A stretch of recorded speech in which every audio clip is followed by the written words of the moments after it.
Alhamdulillah, puji syukur kita panjatkan kehadirat Allah Subhanahu wa taala yang saya hormati dan saya banggakan, para peserta kajian fikih.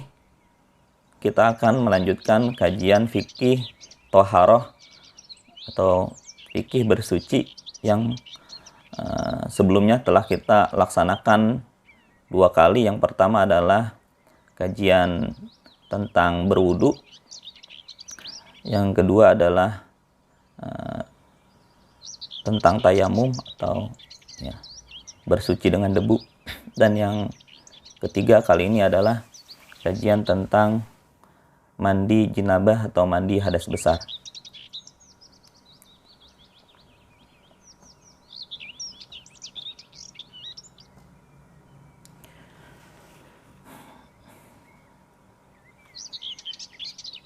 Pada kesempatan kali ini kita akan membahas secara bersama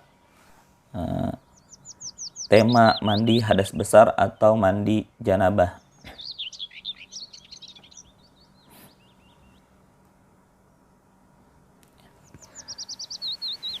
Oke, dalam kajian fikih Thaharah tentang mandi janabah atau mandi hadas besar, ada beberapa hal yang menjadi pertanyaan mendasar yang akan kita temukan jawabannya nanti pada kajian sore hari ini.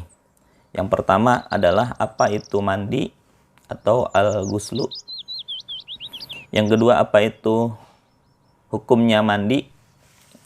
Kemudian dalil Al-Quran dan hadis tentang kewajiban mandi. Kemudian kapan kita diwajibkan mandi.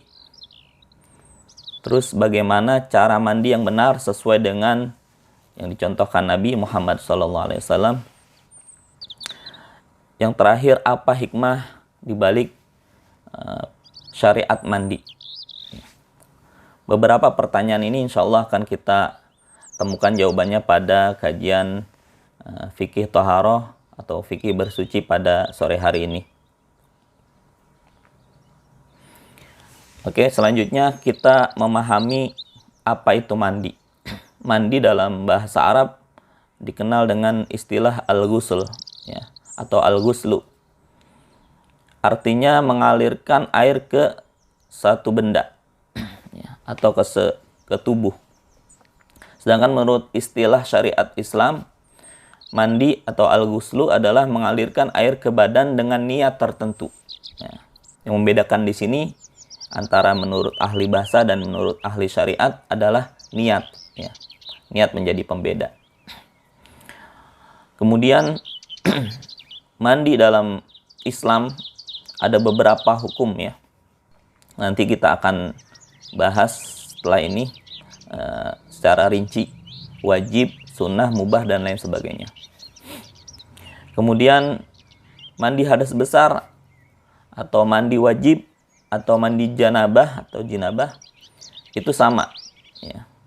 Orang kadang menyebutnya mandi hadas besar, kadang menyebutnya mandi wajib, atau mereka menyebut mandi janabah. Namanya berbeda, tetapi intinya sama, mandi. Mungkin nanti ada perbedaan antara mandi janabah. Karena di sini mandi janabah berkaitan dengan 2 hal. Yang pertama karena bersetubuh. Yang kedua karena inzal atau keluarnya mani atau sperma. Kata jinabah ini lebih khusus pada 2 hal ini. Jadi makanya nanti yang spesifik misalkan berbicara tentang mandi janabah, maka terkait dengan 2 hal ini.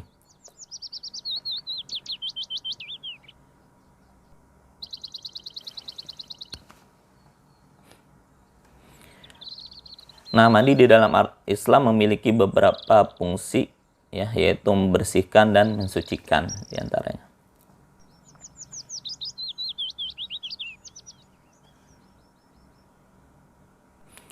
Oke, di sini ada beberapa macam hukum mandi Sebagaimana yang saya kutip ini di dalam kitab Al-Aham, ya. Kitab karya Habib Hasan Al-Kaf. Ya. Beliau menyebutkan ada di sini 6 hukum mandi. Yang pertama, mandi itu wajib apabila seseorang bernazar. Ya, bernazar artinya dia melakukan suatu janji kepada Allah Subhanahu wa taala, bernazar. Saya kalau bisa mengerjakan tugas, saya akan mandi misalnya gitu. Saya kalau sudah sampai rumah saya nazar akan mandi dan sebagainya. Maka nazar tersebut menyebabkan mandi ini menjadi wajib. Kemudian ya, mandi wajib juga disebabkan oleh 6 sebab, ya. 6 sebab ini nanti akan kita bahas secara rinci karena ini akan menjadi kajian kita, ya, yaitu mandi wajib yang diwajibkan karena 6 sebab. Oke, kurang lebih itu, ya. Terkait hukum mandi menjadi wajib, pertama karena nazar, yang kedua karena 6 sebab yang nanti akan kita rinci apa aja sebab-sebab seseorang menjadi atau wajib mandi. Kemudian sunnah, ya, mandi itu hukumnya menjadi sunnah karena ya, tentunya isyarat atau hadis dari Nabi, ya, sabda dari Nabi, diantaranya adalah mandi di hari Jumat, ya, dimana disunnahkan Nabi menganjurkan kepada umatnya untuk mandi di hari Jumat. Kemudian mandi di 2 hari raya, dan banyak sekali, ya, mandi-mandi yang sunnah itu, ya. Mandi ketika akan sholat gerhana, mandi ketika akan sholat sholat minta hujan atau sholat istisqa dan lain sebagainya. Nanti juga akan sedikit diulas tentang mandi-mandi yang hukumnya sunnah. Adapun yang ketiga adalah mandi yang hukumnya mubah, boleh saja. Ya, ini adalah mandi yang seperti biasa kita lakukan sehari-hari di luar mandi wajib, ya. Seperti kita mandi ketika pulang kerja, ya, atau ketika pagi hari saat kita bangun dari tidur, kemudian kita ingin beraktivitas, mau pergi ke kantor, kita mandi dulu. Nah, ini mandi yang sifatnya mubah untuk kebukaran, kebersihan tanpa ada niat, ya. Tentu yang membedakan di sini adalah niat, ya. Mandi mubah tanpa tidak diwajibkan niat, ya. Dan memang tidak ada niatnya mandi mubah, mandi aja udah langsung, ya. Jadi itu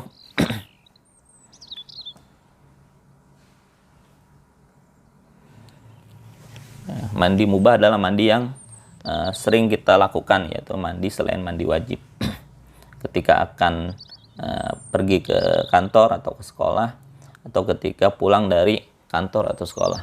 Biasanya 2 kali kita mandi, pagi dan sore hari. Yang keempat, mandi makruh. Mandi makruh, mandi yang tidak disukai oleh Allah Subhanahu wa taala, mandi berendam bagi orang yang berpuasa, ya. Sebenarnya tidak apa-apa mandi, cuma berendam ini. Berendam ini yang dimakruhkan lantaran nanti dengan berendam tersebut bisa jadi timbul perbuatan yang bisa membatalkan puasa, ya. Dari perbuatan tersebut bisa jadi terbawa pada perbuatan yang membatalkan puasa bagi orang yang berpuasa. Ini di bulan Ramadan nih, kita dimakruhkan untuk berendam di tempat pemandian yang ada rendamannya, ya. Adapun mandi normal seperti biasa, ya, atau seperti yang kita sebut mandi mubah, itu tidak makruh. Ya, yang makruh itu berendam, ya, atau kalau kita bahasanya berenang, ya, di kolam renang atau di pemandian yang berendam di sana. Yang kelima, mandi yang haram. Nah, ini mandi yang haram terbagi menjadi 2. Yang pertama, ya, haram tapi sah, ya. Haram tapi sah itu mandi dengan air curian, ya. Misalkan ini mandi wajib, ya, atau mandi janabah, pakai air yang kita boleh mencuri, ya. Jangan Bayangkan mencuri itu eh, terlalu ribet, ngambil air orang kemudian ditaruh di rumah kita, bukan. Kadang pencurian itu bisa jadi dengan cara memanipulasi meteran meteran air pump ya, dicopot kilometernya kemudian dipasang tanpa ada hitungan rupiahnya di situ. Nah, ini namanya mencuri air atau air curian. Mandi dengan air ini mandi besar, hukumnya mandinya sah, tapi yaitu proses mandinya itu jadi haram ya, artinya dia mencuri air ya. Haramnya itu karena airnya air yang tidak halal, bukan air yang halal ya. Yang keenam adalah mandi yang haram tapi tidak sah ya. Kalau tadi sah mandinya, ini tidak sah, udah haram tidak sah lagi, yaitu mandi hadas besar bagi wanita yang masih haid ya. Masih haid dia mandi hadas besar, dia niat nawaitul ghusla ya, aku niat mandi hadas besar karena Allah Ta'ala, padahal darahnya masih mengalir ya. Ini mandi yang haram ya, nggak boleh dan tidak sah ya. Mandinya tidak sah, proses mandinya juga haram ya, dilarang maksudnya. Ini ada 6 macam hukum terkait mandi ya. Yang mungkin kita jadi fokus pembahasan di sini adalah mandi wajib ya. Mandi wajib yang disebabkan oleh 6 sebab ya. Oke. Apa dasar hukum kita mandi wajib ya, atau mandi janabah atau mandi hadas besar ya. Yaitu di sini ada firman Allah Subhanahu wa taala surah Al-Baqarah ya. Surah Al-Baqarah ayat 222. Allah Subhanahu wa taala berfirman, "Wala taqrabuhunna hatta yatahurun. Fa idza tatahharna fa'tuhunna min haitsu amarakumullah. Innallaha yuhibbut tawwabina wa yuhibbul mutatahhirin." Dan janganlah kamu mendekati mereka sebelum mereka suci. Ya, mereka di sini adalah istri-istri yang dalam keadaan junub. Ya. Dalam keadaan haid ya. Sampai mereka suci ya. Dilarang ya sebelum mereka suci.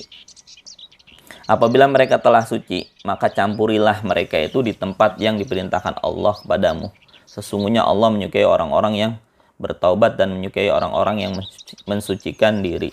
Ayat ini menjelaskan tentang kewajiban wanita yang haid apabila telah berhenti haidnya atau darahnya telah berhenti, haidnya sudah selesai, dia wajib mandi ya. Namanya mandi hadas besar ya. Oke. Dan di sini juga menjelaskan tentang dilarangnya seorang suami ya berhubungan dengan istrinya selama istrinya itu masih dalam keadaan haid, darahnya belum berhenti dan dia belum mandi ya. Kalau sudah darahnya berhenti ya, haidnya selesai, terus kemudian dia mandi hadas besar, baru setelah itu boleh bagi seorang suami menggauli istrinya dengan cara ya sesuai dengan yang diperintahkan oleh Allah Subhanahu wa taala, tata caranya, adab-adabnya. Dan Allah Subhanahu wa taala dalam hal ini menegaskan bahwa Allah Subhanahu wa taala sangat mencintai orang-orang yang bertaubat dan mencintai orang-orang yang senantiasa mensucikan dirinya ya. Ini Al-Baqarah, ayat Al-Baqarah ayat 222. Kemudian ya, ada ayat Al-Quran yang lain yaitu surah An-Nisa ayat 43 ya. Allah Subhanahu wa taala berfirman, "Ya ayyuhalladzina amanu la taqrabus sholata wa antum sukara hatta ta'lamu ma taquluna wa la junuban illa 'abiri sabilin hatta tagtasilu." Hai orang-orang yang beriman, janganlah kamu sholat ya. Janganlah kamu sholat sedang kamu dalam keadaan mabuk, sehingga kamu mengerti apa yang kamu ucapkan ya. Jangan pula menghampiri masjid sedang kamu dalam keadaan junub ya, terkecuali sekedar berlalu saja sehingga kamu mandi. Ya. Ayat Al-Quran surah An-Nisa ayat 43 ini menjelaskan tentang larangan orang yang sedang junub ya melewati masjid ya, sampai dia suci. Kalau dia sudah suci boleh ya melewati masjid. Berdiam diri di masjid ya, berdiam diri di masjid atau duduk di masjid ya. Illa abiri sabilin ya, kecuali hanya melewati masjid saja atau ya sekedar melewati masjid saja. Nah, kemudian di sini juga menegaskan bahwa orang yang sedang junub itu untuk dapat suci dari hadasnya atau hadas besar, dia harus mandi ya, hatta tagtasilu, sampai kamu mandi gitu. Ada dua ayat ya, ayat yang tadi surah Al-Baqarah ayat 222 ini berkaitan dengan wanita haid yang dilarang untuk digauli oleh suaminya sampai dia berhenti dari haidnya, kemudian bersuci dengan mandi. Ayat yang kedua yaitu surah An-Nisa ayat 43 terkait dengan orang yang junub. Nah, orang yang junub ini bisa jadi dia itu karena bersetubuh suami istri, bisa juga karena keluar mani, mimpi basah, atau dengan cara yang lain ya. Ini orang yang junub. Orang yang junub dilarang duduk di masjid ya, dilarang sholat sampai dia suci ya. Artinya untuk dapat sholat dia harus bersuci terlebih dahulu dengan cara mandi hatta tagtasilu. Kemudian hadis Nabi SAW terkait dengan mandi adalah hadis yang diriwayatkan oleh sahabat Abu Hurairah radhiyallahu an. Rasulullah SAW bersabda, "Haqqun ala kulli muslimin ayyagtasila fi kulli sab'ati ayyamin yauman yaghsilu fihi ra'sahu wa jasadahu." Adalah hak atas setiap muslim ya. Dia mandi di setiap 7 hari sekali, artinya setiap minggu ya, setiap pekan ya, 1 hari saja, yaitu dia membasuh kepalanya dan seluruh tubuhnya dengan air ya. Hadis ini menurut para ulama adalah hadis yang menegaskan tentang mandi sunnah ya, bukan mandi wajib, mandi sunnah yang memang secara rutin harus dilakukan oleh seorang muslim minimal sekali. Ini minimal ya, yaitu ulama menjelaskan bahwa yang dimaksud di sini fikuli sab'ati ayamin, 1 kali dalam 1 minggu itu di hari Jumat ya. Jadi hadis ini lebih tegasnya adalah tentang sunnahnya mandi di hari Jumat ya. Hadis riwayat Imam Bukhari dan Muslim ya. Tentu hadisnya sahih ya. Hadis ini tentang mandi sunnah, yaitu mandi seminggu sekali atau sepekan sekali, yaitu di hari Jumat. Ini minimal ya. Ini dapat pahala sunnah.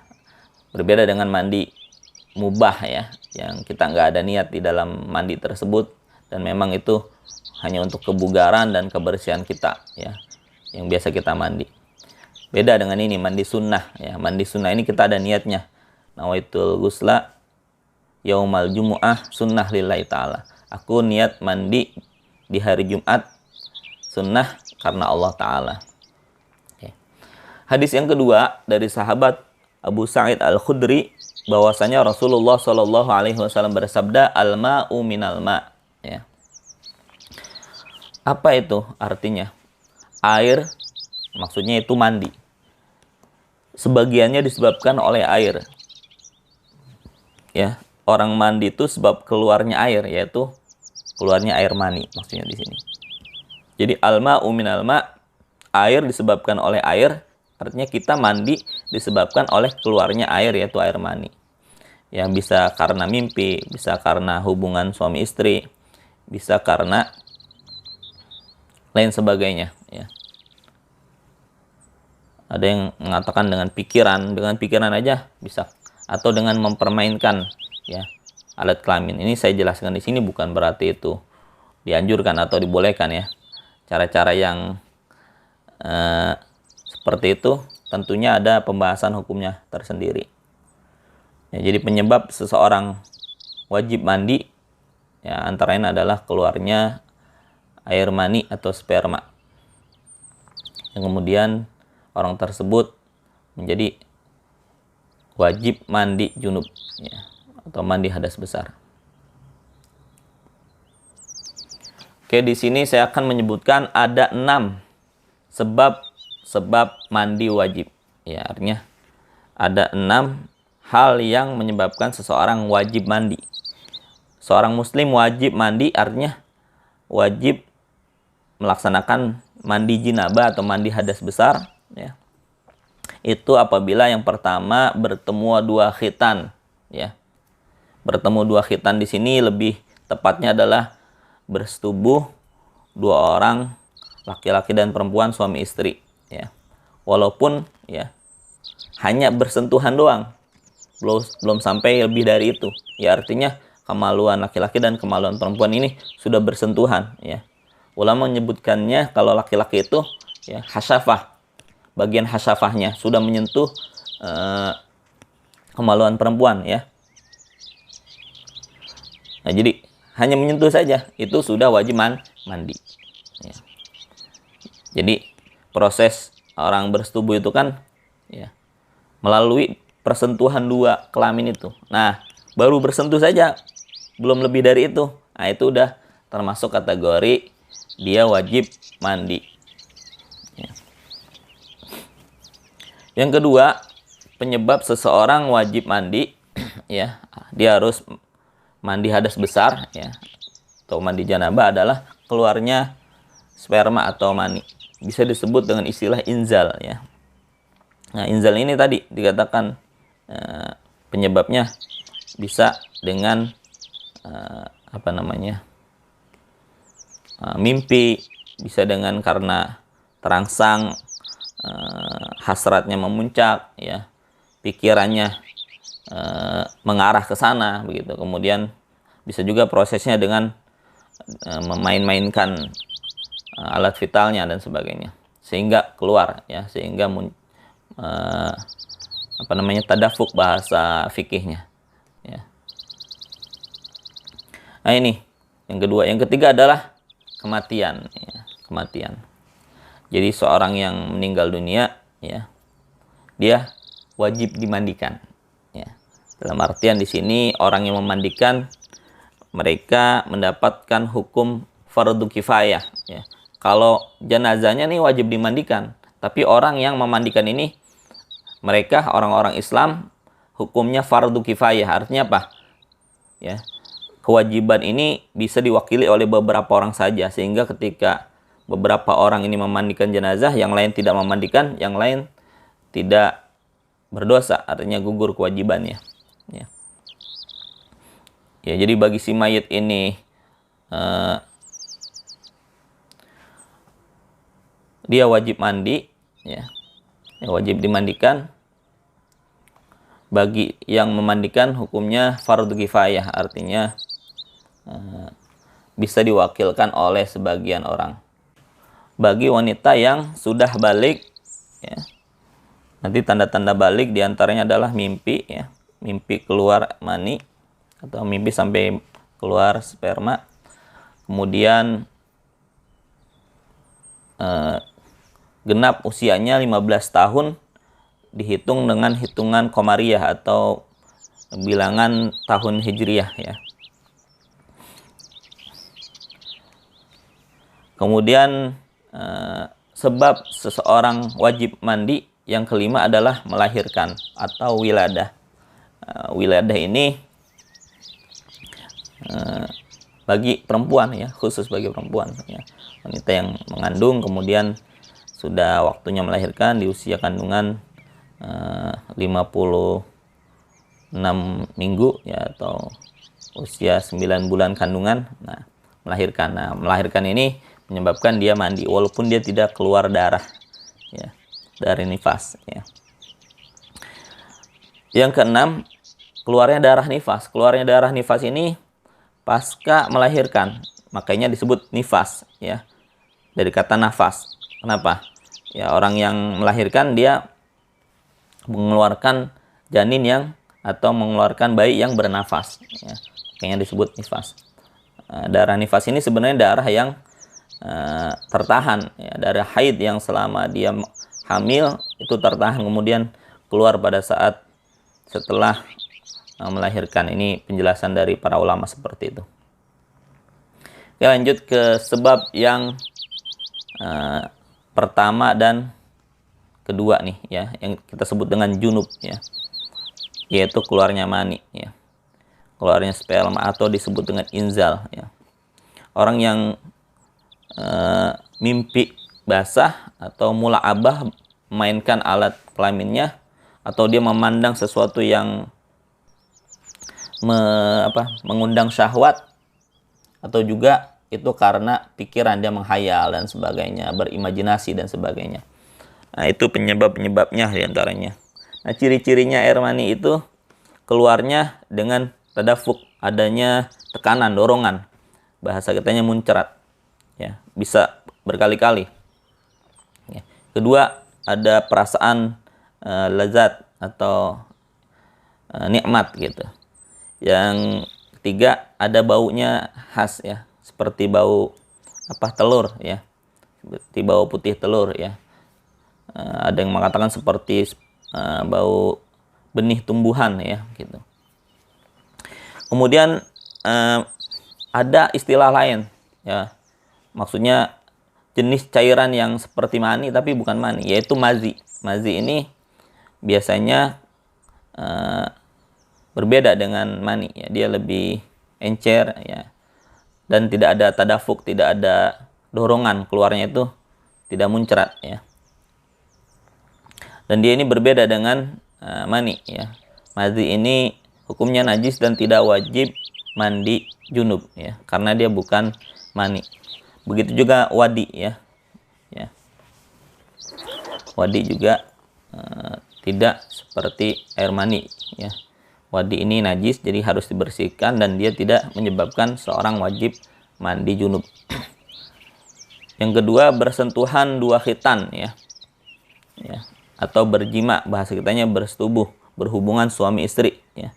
Apa itu maksudnya? Ilajul hasyafah, masuknya ya, bersentuhnya atau masuknya kepala kelamin laki-laki, ya, bagian kepalanya ke kelamin perempuan, ya, atau farji disebutnya. Nah, di sini juga ulama menjelaskan bisa saja terjadi, ya, itu melalui jalur yang dibenarkan, yaitu kelamin depan, bagian depan perempuan, bisa juga melalui jalur yang diharamkan, bagian duburnya atau belakangnya. Nah, ini dua-duanya wajib mandi, ya, baik itu melalui depan atau melalui yang dilarang atau diharamkan, melalui belakang, dubur.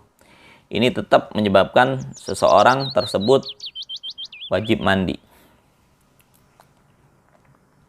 Selanjutnya ada larangan-larangan orang yang junub. Ini harus kita ketahui, ya, sedikit saya bahas memang, ya, supaya kita benar-benar paham dan detail. Yang pertama, orang yang sedang junub, ya, yang tadi orang itu keluar air mani, ya, keluar spermanya, atau orang yang bersentuhan dua kemaluan, ya, atau bahasanya jima, ya, atau berhubungan badan.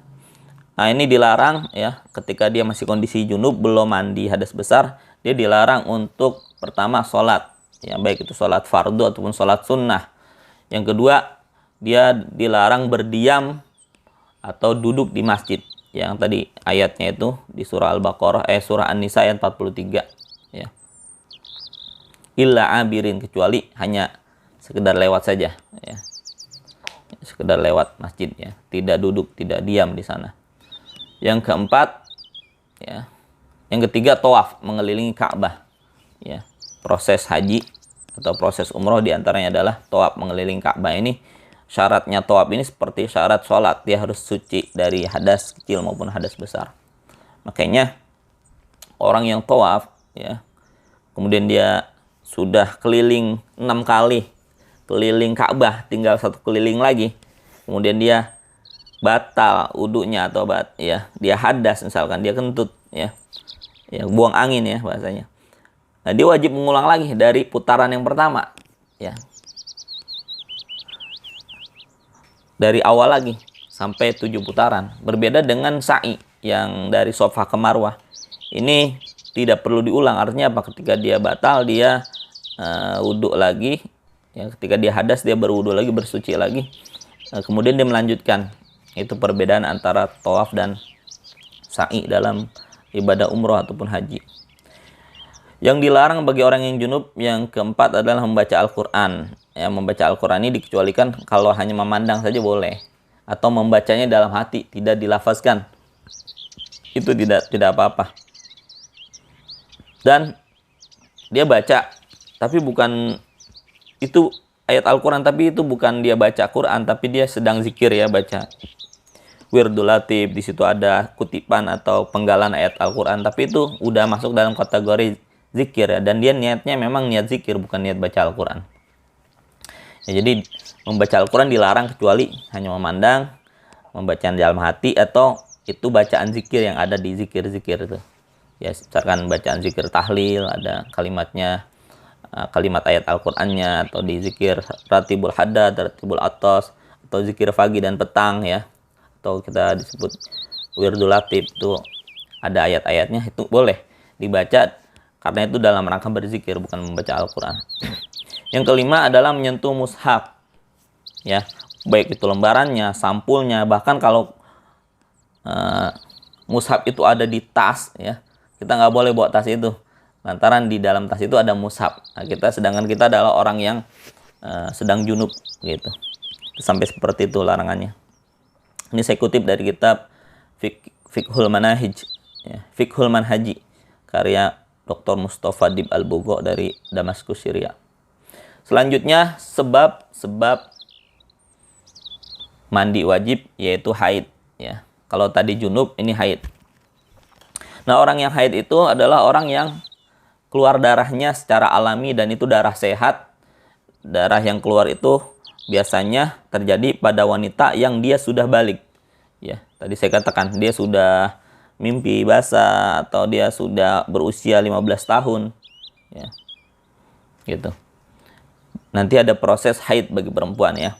Nah, haid inilah yang menjadi penyebab seseorang wajib mandi hadas besar kalau dia ingin sholat ya, karena memang perintah sholat atau kewajiban sholat itu ada di 5 waktu, maka ketika darahnya selesai dia segera harus mandi ya. Biasanya ya, ini dalil Al-Quran ada di surah Al-Baqarah ayat 222 yang tadi udah saya bacakan ya, bahwa seorang suami tidak boleh menyentuh atau menggauli istrinya padahal istrinya sedang haid ya, sampai istrinya itu mandi atau bersuci ya. Nah, di situ ada kewajiban orang yang haid harus mandi ya.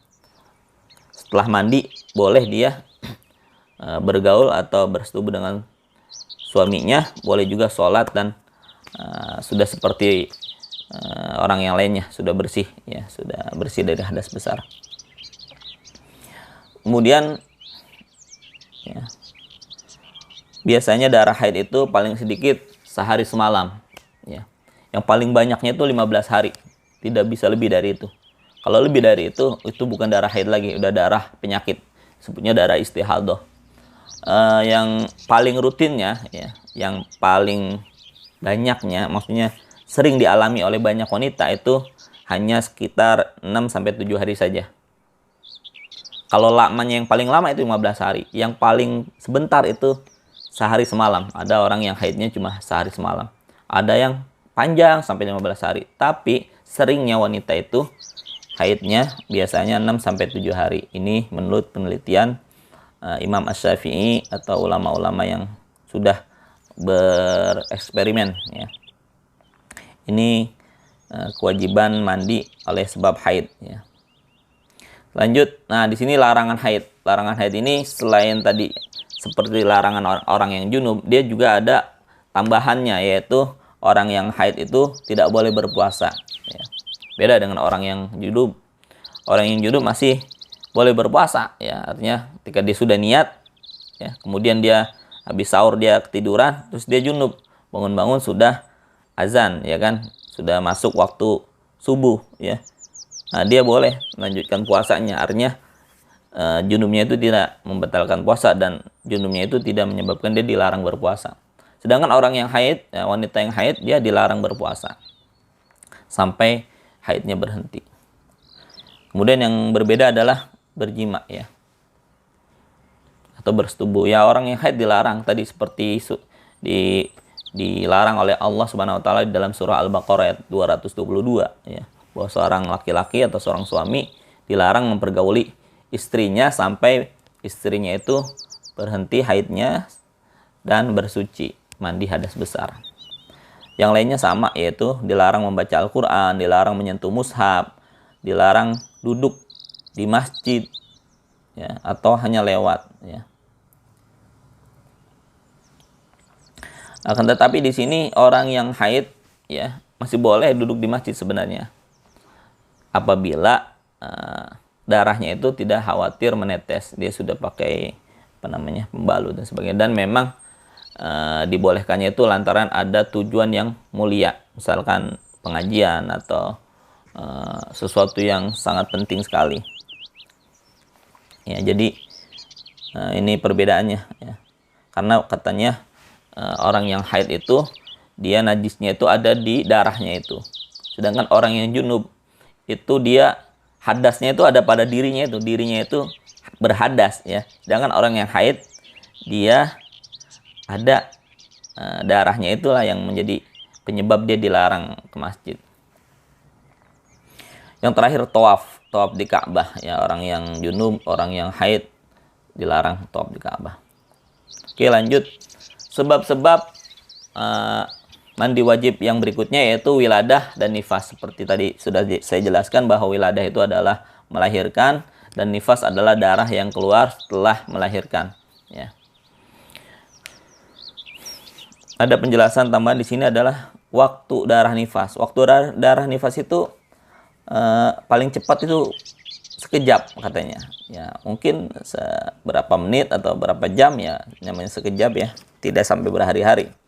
Namun ada yang sampai lama. Ya, paling lama itu bisa sampai 60 hari. Tapi rutinnya atau lazimnya, seringnya itu darah nifas itu ya, banyak orang hanya 40 hari saja. Bisa lebih dari itu ya, tapi maksimal 60 hari. Oke. Selanjutnya adalah sebab mandi wajib karena mati atau karena meninggal dunia ya. Orang yang memandikan ini hukumnya fardu kifayah ya. Artinya bisa diwakilkan oleh orang lain atau yang disebut dengan amil ya, yang dia biasa memandikan jenazah.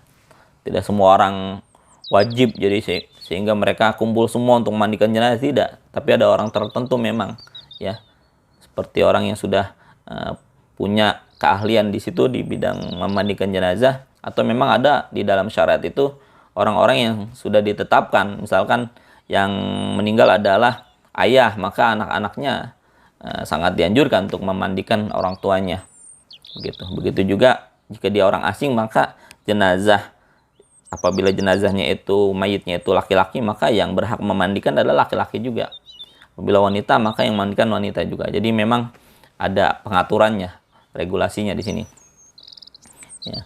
Nah, kecuali matinya dalam keadaan mati syahid, jadi tidak ada kewajiban memandikan jenazah tersebut. Jadi langsung dikafani dan disolatkan, kemudian dikuburkan. Ini khusus ya, istimewa sekali lantaran ada isyarat dari Nabi Muhammad SAW bahwasanya darah orang yang mati syahid nanti akan menjadi saksi ya bagi perjuangannya membela agama Islam yang kemudian menyebabkan dia mati syahid. Ya. Rasulullah SAW dalam sebuah hadis diriwayatkan memerintahkan sahabat untuk memandikan jenazah dengan air dan menggunakan daun bidara ya, daun yang bisa mempengaruhi rasa ya, bau dari mayit tersebut sehingga aromanya agak berbeda, agak enak ya. Ya, wewangian lah bahasanya. Ya, hadis riwayat Bukhari dan Muslim. Pembahasan lebih lanjut tentang bab memandikan mayit ada ya nanti pembahasannya secara khusus. Kita lanjut pada mandi hadas besar yang tadi kita sebut dengan mandi wajib atau mandi janabah.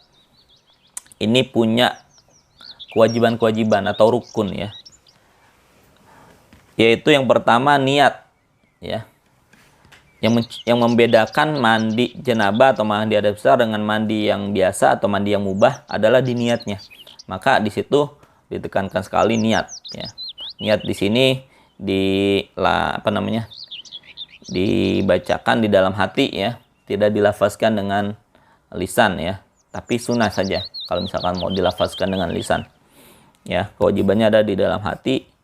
Di dalam hati kita berkata, aku niat mandi untuk menghilangkan hadas besar atau mengangkat hadas besar karena Allah Ta'ala. Kalau bahasa Arabnya nawaitul ghusla liraf'il hadasil akbari ya, fardan lillahi ta'ala. Yang kedua, membersihkan badan dari najis. Sebenarnya ini ada perbedaan ulama ya tentang rukun yang kedua ini. Sebagian ulama seperti Imam Al-Bukhari, begitu juga Imam Syekh Salim Al-Hadrami dalam kitab Safinatun Najah, beliau tidak menyebutkan ini sebagai rukun ya. Membersihkan badan dari najis ini bukan rukun menurut sebagiannya. Namun di dalam kitab Matan Takrib, Imam Abu Syuja memasukkannya ke dalam rukun ya. Ya, jadi memang sangat penting sekali ini ya. Jadi sebelum mandi memang kita harus membersihkan badan dari najis terlebih dahulu. Nah, yang ketiga adalah meratakan tubuh dengan air. Seluruh tubuh kita dibasuh dengan air. Itu 3 ya atau 2 lah. Kalau misalkan membersihkan badan dari najis ini kita masukkan ke sunnah, maka rukunnya cuma 2. Selanjutnya ada sunnah-sunnah mandi ya, diantaranya adalah membaca basmalah, berwudu terlebih dahulu ya. Berwudu untuk sholat seperti wudunya orang yang akan sholat. Yang ketiga adalah mengusapkan atau memijat-mijat dengan tangan ke seluruh tubuh. Ya, artinya kita pijat-pijat, kita usap-usap seluruh tubuh kita ini ya. Yang keempat, mendahulukan yang kanan ya. Tangan kalau mau diusap kanan dulu, baru yang kiri. Begitu juga telinga ya. Kakinya juga yang mau diusap kanan dulu baru kiri. Begitu juga dalam hal menyiram ya. Dalam hal menyiram air ke tubuh kita.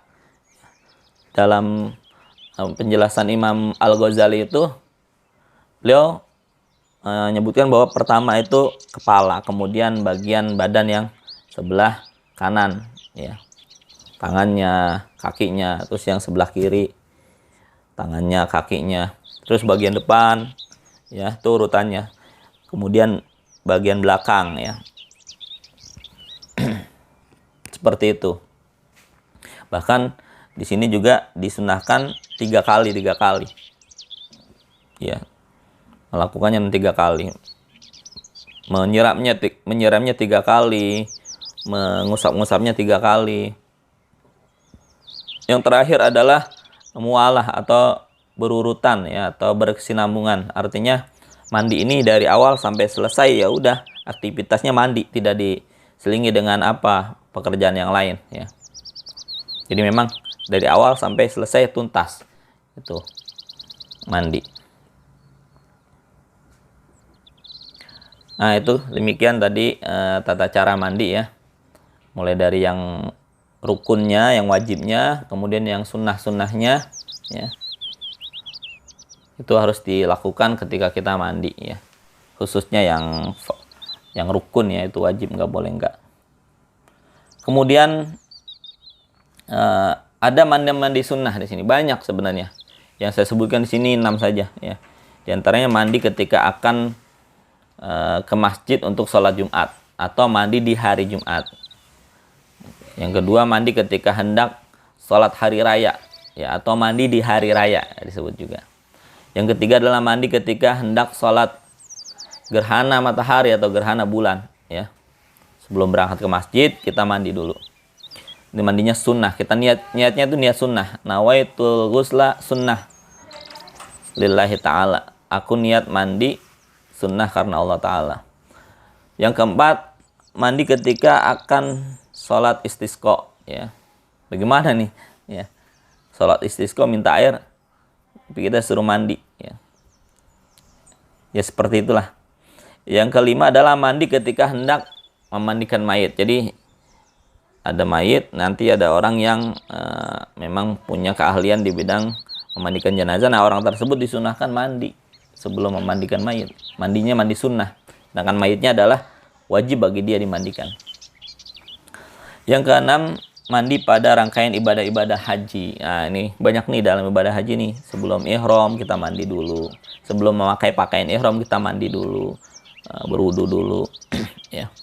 Sebelum masuk kota Mekah, ya, sebelum kita wukuf, ya, sebelum kita melontar jumroh dan sebagainya, rangkaian ibadah haji ada beberapa aktivitas yang kita dianjurkan untuk mandi terlebih dahulu. Yang terakhir adalah hikmah mandi. Ya, hikmah mandi baik itu mandi ya hadas besar yang sifatnya wajib atau mandi sunnah atau mandi yang mubah, boleh-boleh saja. Ya, ini hikmahnya diantaranya adalah meraih pahala karena bernilai ibadah. Tentunya ini yang dapat pahala adalah mandi yang sunnah atau mandi yang wajib. Ya, mandi sunnah karena kita mengikuti sunnah Rasulullah SAW yang beliau sunnahkan pada waktu-waktu tertentu. Yang kedua mandi wajib, karena dengan mandi wajib ini kita baru diperbolehkan sholat, baru diperbolehkan menyentuh Al-Quran, membaca Al-Quran. Nah, maka mandi ini adalah bagian ibadah yang hukumnya wajib mendapat pahala. Ya. Berbeda dengan mandi yang mubah yang kita lakukan setiap hari, itu memang secara pahalanya ya tidak terhitung pahala karena tidak ada niat di situ. Bukan sesuatu yang sunnah, juga bukan sesuatu yang wajib. Kita pahami bahwa sesuatu yang sunnah adalah bila dikerjakan mendapatkan pahala, bila tidak dikerjakan tidak berdosa. Sedangkan yang wajib adalah bila dikerjakan mendapat pahala, bila ditinggalkan berdosa. Ya, itu dari pengertian itu saja udah berkaitan dengan pahala. Ya.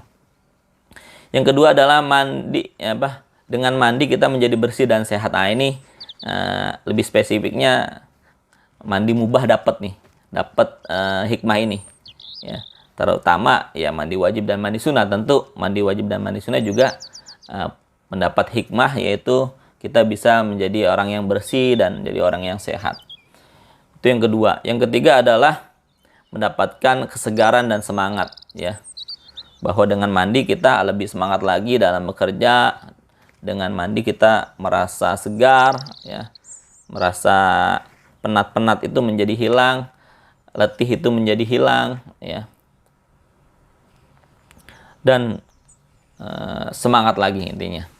Demikianlah itu beberapa pembahasan yang kita bahas pada sore hari ini terkait dengan mandi, baik itu mandi wajib maupun mandi sunnah. Wabil khusus yang terutama yang kita bahas pada hari ini adalah lebih spesifik adalah mandi wajib atau mandi hadas besar, atau nama lainnya juga mandi janabah.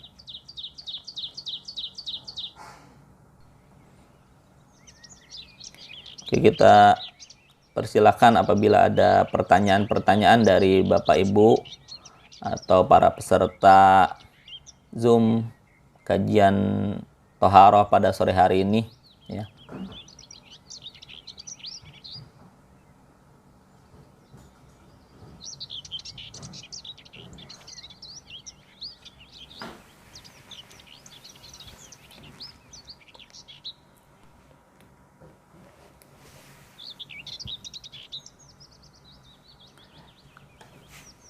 Oke, mungkin ada pertanyaan ya, apa bedanya berwudu dengan mandi ketika digantikan dengan tayamum? Ya. Ketika tidak ada air, kan tidak dapat berwudu dengan air atau tidak dapat mandi hadas besar dengan air. Maka cara yang ditempuh adalah satu, yaitu alternatif atau solutif ya dari Islam, yaitu dengan tayamum. Nah, tayamum itu kemarin sudah kita bahas dan tidak ada perbedaan tayamum untuk menghilangkan hadas besar yang menggantikan mandi wajib, atau tayamum ketika ingin mengangkat hadas kecil yang menggantikan wudhu. Keduanya sama prosesnya, ya. Cuma beda di niatnya saja. Ya, yang pertama misalkan untuk menghilangkan hadas kecil, nawaitu tayamum li raf'il hadasil asghar. Ya.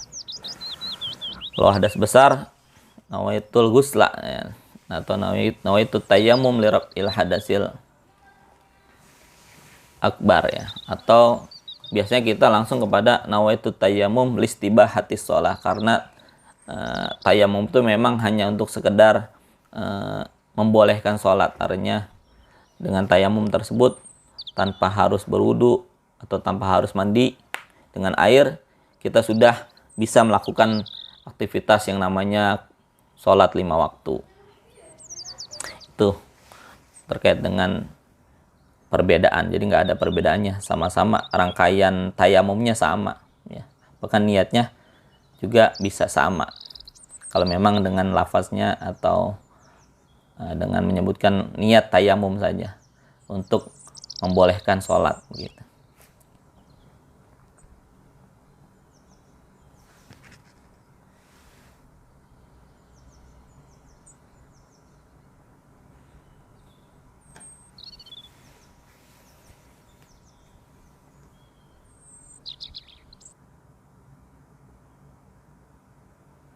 Ayub Setiawan